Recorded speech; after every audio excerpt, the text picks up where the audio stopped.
విశాఖలో అర్ధరాత్రి దుండగులు చెలరేగిపోయారు. విజయనగరం జిల్లా బంటుమిల్లి తహసీల్దార్ రమణయ్యను ఇనుపరాడ్డులతో తలపై కొట్టి పరారయ్యారు దుండగులు.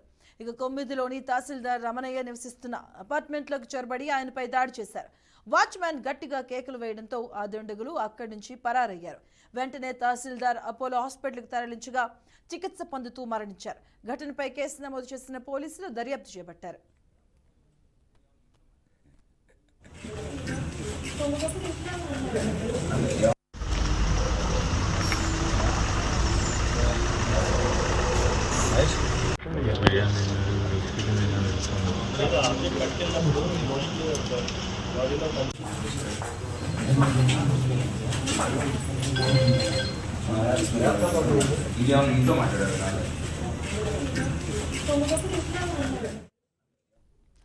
తహసీల్దార్ రమణయ్యకు భార్య, ఇద్దరు పిల్లలు ఉన్నారు.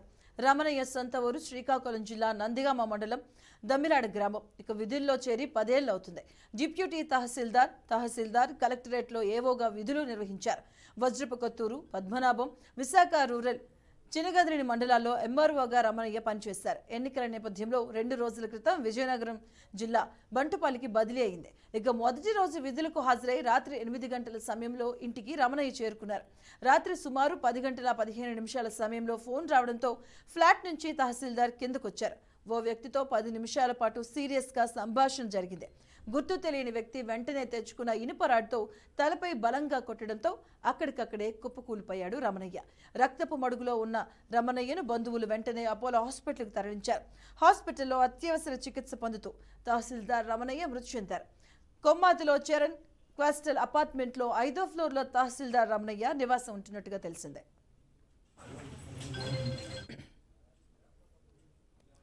విశాఖ రూరల్ కార్యాలయంలో పనిచేసినప్పుడు భూ వివాదాలలో కఠినంగా వ్యవహరించే అధికారిగా రమణయ్యకు మంచి గుర్తింపు ఉంది. దీంతో దాడి వెనుక భూ వివాదమే కారణమై ఉండే అవకాశాలు కనిపిస్తున్నాయి. ఇక ఈ దాడి కేసులో సీసీటీవీ ఫుటేజ్ కీలకంగా మారింది. సంఘటన స్థలాన్ని 1:30 సమయంలో సిపి రవిశంకర్ ఐఎన్ఆర్ చేరుకున్నారు. ఇక నిందితుల కోసం ప్రత్యేక బృందాలను రంగంలోకి దించారు.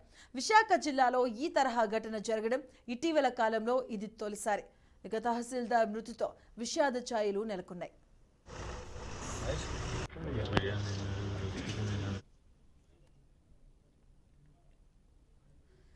ఇక విజయనగరం జిల్లా కొండపల్లి తహసీల్దార్ దారుణ హత్యకు సంబంధించిన పూర్తి డీటెయిల్స్ మా కరెస్పాండెంట్ సుబ్బారావు అందిస్తారు. సుబ్బారావు, ఇక్కడ సమాచారం ప్రకారంగానే ఈ తహసీల్దార్ గతంలో ఇక్కడ ఎక్కడ పనిచేస్తే అక్కడ భూ వివాదాలకు ఎక్కువగా ఆస్కారం ఉండేది. ఇదే ఆయన మరణానికి భూ వివాదాలే కారణం అంటూ స్థానికులు అయితే చెప్తున్నారు.